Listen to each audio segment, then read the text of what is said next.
My life was changed forever 22 years ago when my 15-year-old son, my only son, was killed in a crash involving a 6-time DUI arrestee. From the start, if I sought information or I tried to give information to the police, I felt as if I was annoying. When my son was murdered in 2011, my whole family became victims of a violent crime. Within hours of the shooting, we also became traumatized by the criminal justice system. At the time, I was told I could not hold or touch my son because his body had become evidence.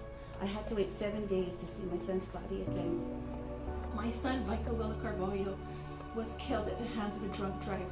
5 short minutes away from our family home, the defendant's family harassed and threatened our safety, even on the very same day that we left the courthouse.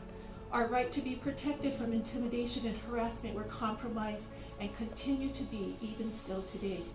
And I, as the founder of MAD in Hawaii, have seen many of these victims myself. I have heard their stories. I've been to court with them.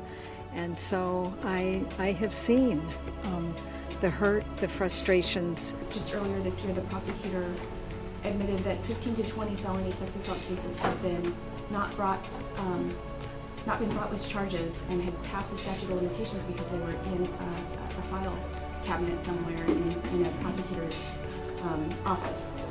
It's just unacceptable for victims to be treated like that. Currently in the state of Hawaii, victims and their families have no recourse or mechanism to ensure that our rights are not only protected, but they're enforceable.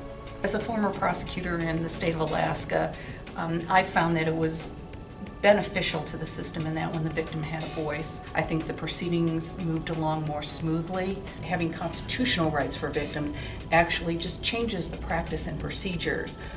The judge now asks, has the victim been notified? Does the victim want to make an impact statement?